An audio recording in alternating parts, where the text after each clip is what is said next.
So punta tayo ngayon doon sa ating next na discuss na methodology, no, para sa yun nga, okay, this is a chapter na ito which is ang ating multiple correspondence analysis. Now, ano ba yung ating correspondence analysis in the first place? So, yung correspondence analysis daw is a descriptive method for examining relationships among categorical variables. It is a close analog daw of principal component analysis for qualitative variables. So, essentially, parang ganun lang yung ating MCA, ano? Para lang siyang PCA involving yung ating mga qualitative variables. Now, meron tayong mga tinatawag na simple correspondence analysis, okay? So, ito, binibigay nito yung relationship between two categorical variable in a contingency table. Now, syempre, okay, dito sa multivariate analysis, no, mas ang focus natin ay kapag marami tayong mga variables, okay? Kaya ang main na focus natin sa SAT-147 is yung ating multiple correspondence analysis, which extends yung ating simple correspondence analysis to several categorical variables. Okay, so anyway, essentially MCA, no? Okay, kailangan nilang malaman dito ay para lang siyang PCA, okay, involving several qualitative variables. Now, to analyze categorical data via MCA, each categorical variable daw should be transformed into dummy variables. Okay, so parang katulad ito nung ginawa natin doon sa ating cluster analysis. Okay, so the data should be transformed into an indicator matrix or complete disjunctive table or CDT. Okay, so sa MCA, ang main na focus natin, no, dito tayo nag-analyze, okay, dito sa ating complete disjunctive table. Now, paano ba kine-create itong ating complete disjunctive table? So, take note lang ano, sa pag-create ng ating dummy variables, hindi ito katulad nung parang sa regression or yung sa ating cluster analysis, wherein kapag meron tayo, let's say, 2 levels, okay, kailangan lang natin ng isang dummy variable for it. Kunyari, meron tayong 3 levels, meron tayong 2 dummy variables. Dito sa pag-create ng ating complete disjunctive table, no, kailangan natin, okay, na bawat level ay merong dummy variable. Okay, so yun nga, all levels of a categorical variable should have their binary counterparts. So for example, meron tayong variable 1 na may 3 levels, meron tayong tatlong dummy variables for variable 1. Sa variable 2 na may 5 levels, meron tayong limang, okay, variables or dummy variables para sa variable 2. And then lastly, para sa variable 3, okay, na kung saan meron siyang 4 levels, okay, meron tayong apat na dummy variables, okay? So for example, meron tayong observation na ganito yung itsura niya, first level, second level, fourth level. Ito yung kanyang mga responses. Ang implication niyan, okay, meron tayong 1 para sa first dummy variable sa variable 1 kasi first level nga. Para naman sa variable 2, okay, doon sa second na dummy variable natin, meron tayong 1, 0 na lahat. Okay, and then para naman doon sa ating variable 3, okay, meron tayong fourth level. So, ibig sabihin doon sa ating fourth na dummy variable, meron tayong 1 pero 0 na yung lahat. So, itong matrix na to na puro ones and zeros, okay, yan yung ating CDT. Ito yung i-analyze natin no, sa MCA. Okay, now suppose Z daw, okay, ito yung ating indicator matrix natin kanina, ito yung ating CDT, okay?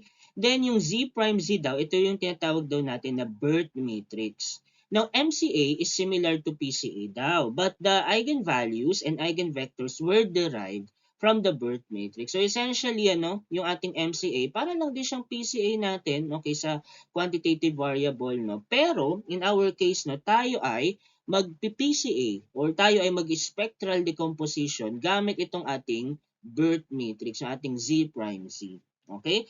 Now, the eigenvalue of our sigma in PCA is the variance of the principal component. Pero, in our case, ano, yung ating squared eigenvalue, so yung squared, yung raised to 2 nyo siya. Okay, yung ating eigenvalue ng Z prime Z naman in MCA, yun daw yung ating inertia explained by the component. Daw yung konsepto ng inertia, parang katulad lang din siya ng konsepto ng variance. Okay?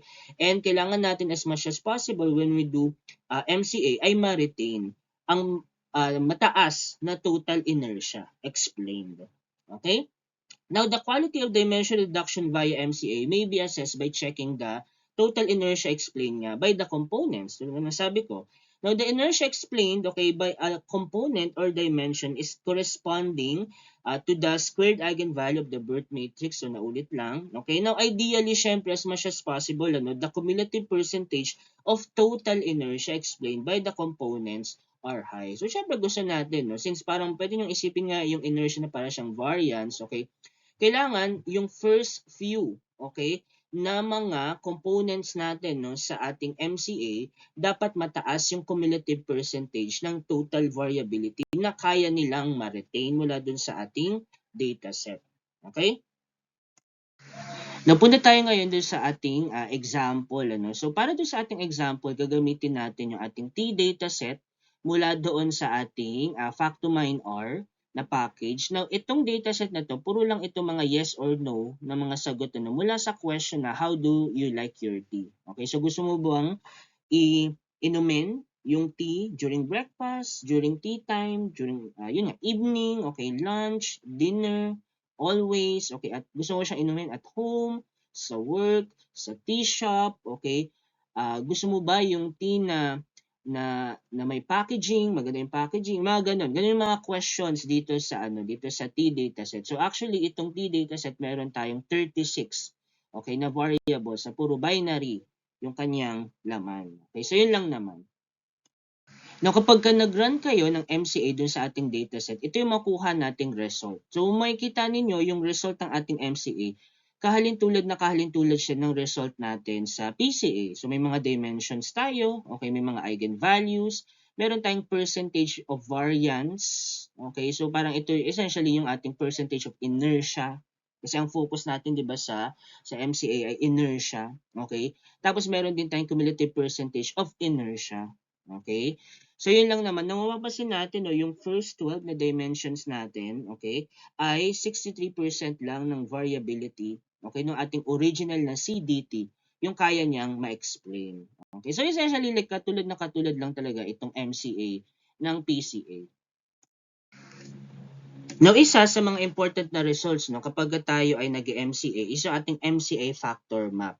Now, binibigay nito actually, okay, yung ating average na scores dun sa dimension 1 tsaka dimension 2, okay, nung mga respondents na nagsagot ng, for example, yes, okay, sa tea shop, okay, yung mga gustong uminom ng tea sa tea shop, okay, ito, okay, yung kanilang dimension 1 score, tapos dimension 2 score. Okay, ito naman yung gusto yung unpackage yung kanilang tea na iniinom, ito yung dimension 1 score nila, ito yung dimension 2 scores nila, okay? And so, nawapansin natin, okay, medyo overwhelming yung laman ng ating MCA factor map kasi lahat ng variables ay nandito, okay? So actually, para mas mapadali yung ating interpretation, minsan nagpo-focus lang tayo sa ilang mga variables, no?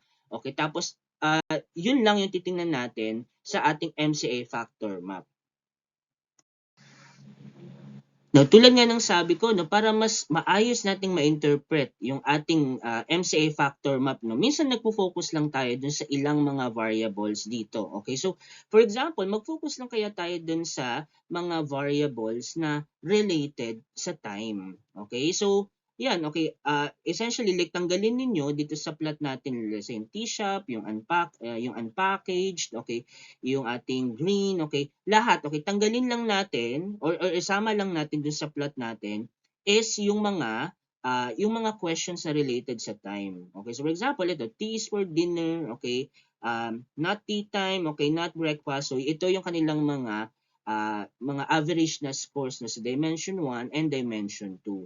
Okay? Now, in this example, mapapansin natin that the first dimension seems to be a contrast between those who drink tea during dinner, okay, and those who don't drink tea, okay, during dinner. Okay, so essentially, parang yung first dimension natin ay parang yun nga, okay, related ito sa time. Okay, tapos ayun, yung may pinaka mababang score sa dimension 1, siya yung gustong-gustong uminom ng tea sa dinner. Okay, tapos yung may pinakamataas naman, okay, na score do sa ating dimension 1, siya yung gusto na uminom ng tea, okay, sa lunch. Okay, tapos may kita natin na malaki yung differences dalawang dimensions. So masasabi natin na baka iba yung profile ng mga tea drinkers na gustong uminom, okay, ng tea during dinner at yung mga tea drinkers no during lunch. Okay, so baka sinasabi ito na magkaiba. Okay, magkaiba yung profile ng mga tea drinkers natin for dinner and for lunch. Okay? Now, punta pa tayo sa isa pang example. Okay, so dito naman, okay, nag-focus tayo ngayon dun sa mga questions na related sa how they drink their tea and where they drink their tea. Okay? So, yan, nakalagay dito yung, ano, for example, yung tea shop, okay, chain store, okay, yung ating, yan, chain store plus tea shop, okay.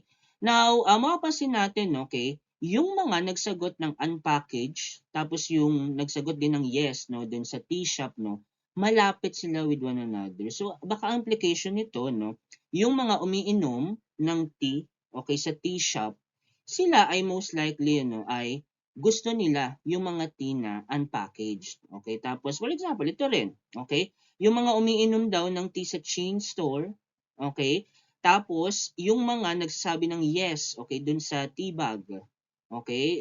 Yung gusto nilang type ng tea ay yung may ano, may tea bags, okay?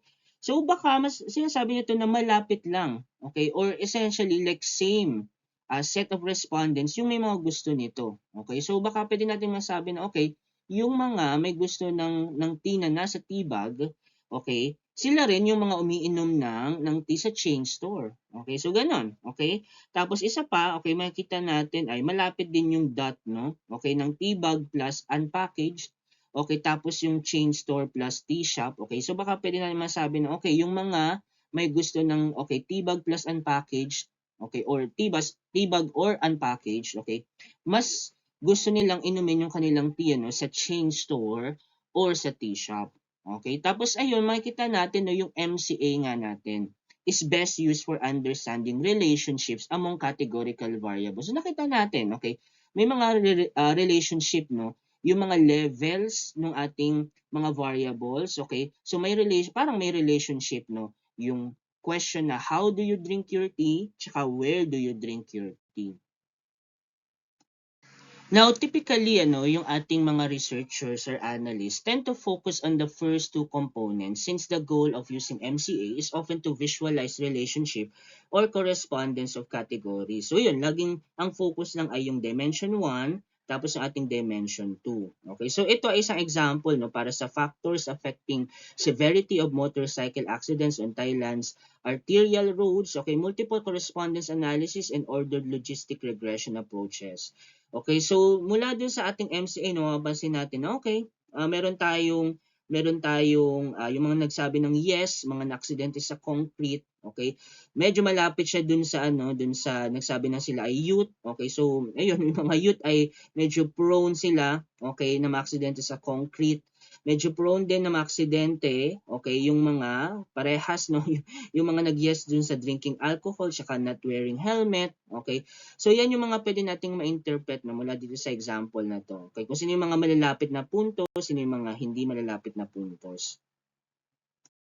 Now ito yung isang malaking remark regarding dito sa paggamit ng first two components lang kapag tayo na gumagamit ng MCA, no. So however, no, several have warned that observations or conclusions from a component plot may be misleading if the total inertia explained by the first two components is low. Okay, so medyo mag-ingat tayo dun sa pag-interpret ng ating components plot or yung ating MCA factor map, okay? Kapag yung ating first two components, yung kanilang total inertia ay mababa. Now, there are also researches wherein cluster analysis was applied on the component plot to determine which categories are near each other. So essentially, no, ang pwede nating actually gawin is, di ba, meron tayong clusters. Okay, so ang gagawin natin is, yung clusters yun, iti-take into consideration na natin siya na para siyang categorical variable. So magkikreate tayo ng dummy variable using that specific category, yung ating clusters. Okay, and then mag-MCA tayo. Okay, tapos yun, meron tayong example dito, no, clustering patterns in polysubstance mortality in the United States in 2017, a multiple correspondence analysis of death certificate data. So ito yung mga namatay due to substance abuse, okay? Tapos ano yung reason, no, bakit sila namatay, anong type ng substance, okay?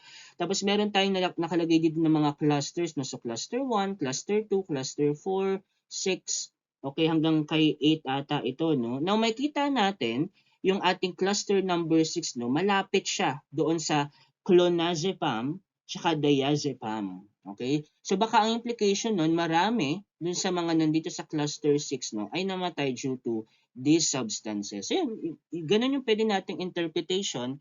Take note din na pwede nyo rin itong gamitin ano, sa inyong cluster analysis. Kung kayo ay nagka-cluster analysis, okay, at gusto nyo pang ma-describe ng maayos yung ating mga clusters. Okay?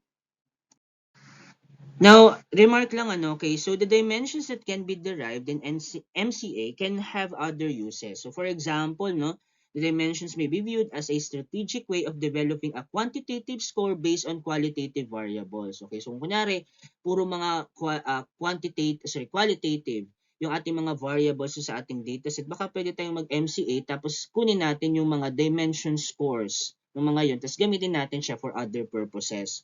So yun nga, the scores may be used in succeeding analysis such as cluster analysis. So pwedeng kayong mag-MCA muna, okay, tapos kunin nyo yung mga scores noon, okay, mula sa inyong MCA analysis, kunwari yung first few scores, and then gamitin nyo sila for cluster analysis.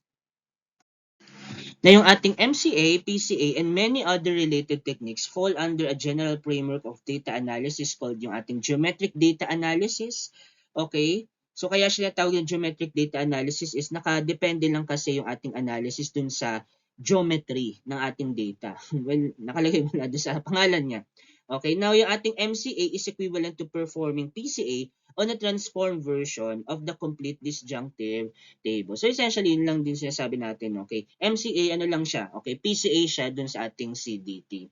Okay? So yun lang naman para dito sa ating MCA, okay? So take note pala, no, yung mga binigay natin examples dito, yung mga codes ay pwede nyo siyang makita doon sa ating PDF file on examples, no, para sa multivariate analysis. So nandun yung mga codes na yun, no? Hindi na natin siya diniscuss ng full. Okay, so kayo na lang bahala. No? Kung gusto nyo lang din mag-MCA no, sa inyong analysis, no? So yun lang.